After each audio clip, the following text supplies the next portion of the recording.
is in love with you, pare. Bading na bading sa'yo. Ay! Go! Magdala ba ng gulo dito sa club? Tama ba yun? Tinatanong ko kayo! Tama ba yun? Mali! Yan! Gusto ko lang sana makiusap sa'yo na maayos. Kung sana, okay lang ba, ayusin mo pagtrato kay Tonet. Dahil mabait naman siyang tao. At saka may pakiramdam siya. Sabi mo kasi, di ba, sunset, sun power, may nakakawala ng bad trip, di ba? Kaya yan, bibigyan kita ng maraming sun. Tatawarin mo na ako. Okay na nga pala kami ni Kenneth. Alam mo, mukhang natauhan yata sa mga sinabi mo. Mabuti naman kung sa ganun. May isa munang kondisyon. Ano naman yung kondisyon Dapat hindi mo kawayan, no? Hindi ako mangako sa'yo. Sorry, hindi ko kaya pangako yun. Okay, dahil honest ka naman, isang buwan. Hindi mo ako pwedeng awayin sa loob ng isang buwan. 1 week. 10 days. 9 days. 10. 7 days. Oh. Ay, 7? 7. Oh, sige, deal. Ah, 7 days. Okay. Oh. Teka lang. 1 week din yun eh. Oo nga. Okay. 7 days, ha? Gusto sana kitang iyain out of town. Isang gabi lang. Para at least maka-unwind, maka-relax. Tayong dalawa lang? Kasama natin si Auntie Sarcy, si Polly, at saka syempre si Insan. Tayong lahat gusto ko kasi kayong makasama. Ayaw mong pumayag? Hindi na pwede. Bakit? Kasi birthday ni Charito eh. Pumayag kaya siya dahil ayaw niya talagang bigyan ng sama ng loob si Charito or ayaw niyang sumama ang loob niya kung sumama si Tonet kay Chito.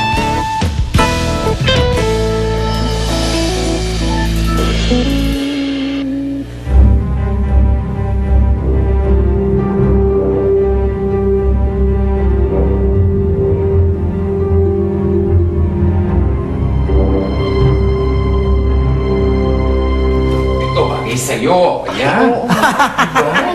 Mas bagay sa kanya ito. Pag lumalakay siya sa resorts, kitang-kita siya. Nang naka-jacket. Mainit. Sige, sa dagat, mag-jacket ka. Alam mo, Tonet, okay lang ba talaga na sumama ka sa pamilya ni Kenneth? Safe ba ron? Kasi baka mamaya may makakilala sa'yo. Safe naman siguro kasi sabi ni Sir Kenneth, kami lang daw ng pamilya niya. Pamilya? Kapamilya niya si Ramon, Bes. Ikaw, baka makilala ka. Hindi naman siguro. Ilang beses na kami nagkita doon sa family gathering, doon sa bookstore, tapos pati doon sa club nung bumisita. Di ba? Naalala mo yun? Sabi nga ni Chito, okay lang daw.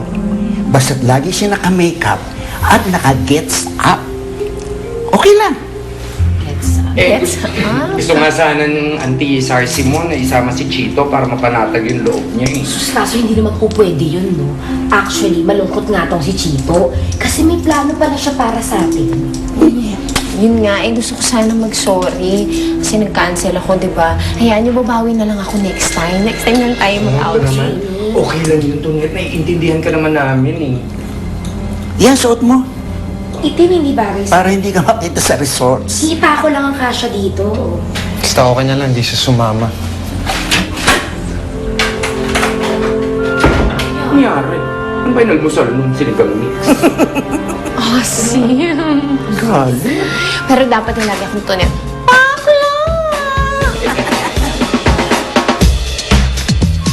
Ang ganda-ganda naman dito! Grabe, Kenneth.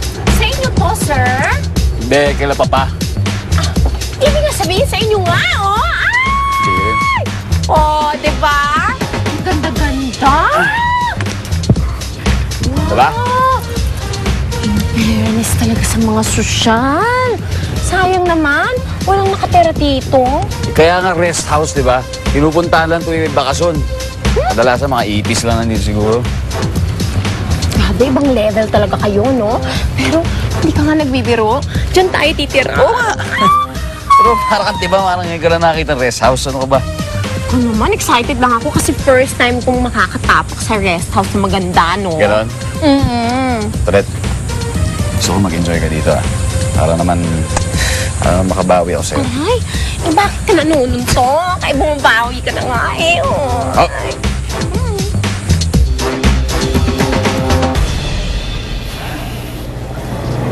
Pinsan, bilis mo yata magdasal ngayon ah. Isa lang naman yung pinagdadasal ko eh.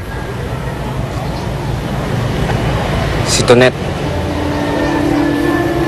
Ako nga rin, namimiss ko siya eh. Nakis kasi yung Kenneth na yun eh. Sumingit pa. Nasira tuloy yung lakad namin. Alam ko yung nafe-feel mo.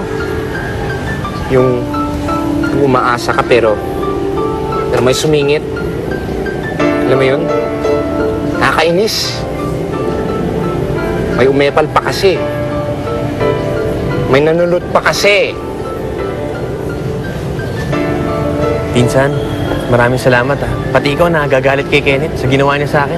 Ibig sabihin ba talaga, boto ko para sa akin? Pinsan, maraming salamat sa kumpiyansa. Teka, tawagan ko kaya siya. Kenneth! Kuya! Tonet, welcome. Sinabi nga ni Kenneth na kasama ka daw, kaya sumama na rin si Nikki. Total, magiging isang one big happy family tayo, hindi ba? Hi! Ayaw sagutin. Busy siguro yun. Pinakilala ka ba naman sa pamilya?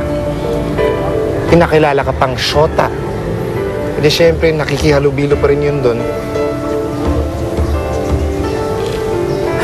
Kawawa talaga si Tonet eh.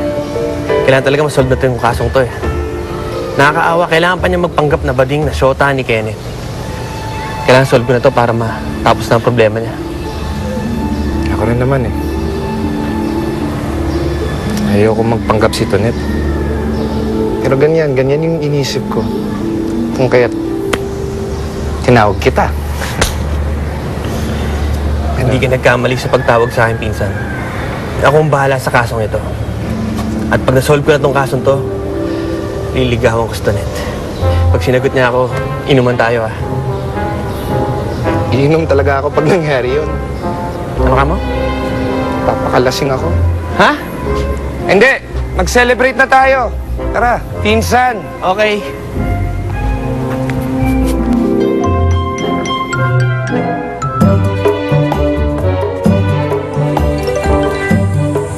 Nandito na rin pala sila pa.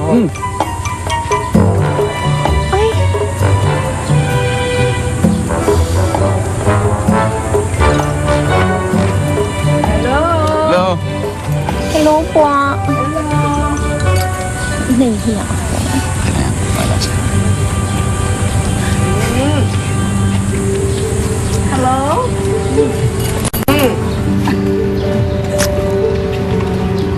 Ay, Tita.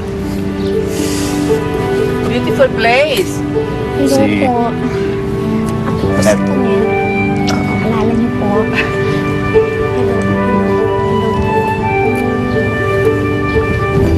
Pa.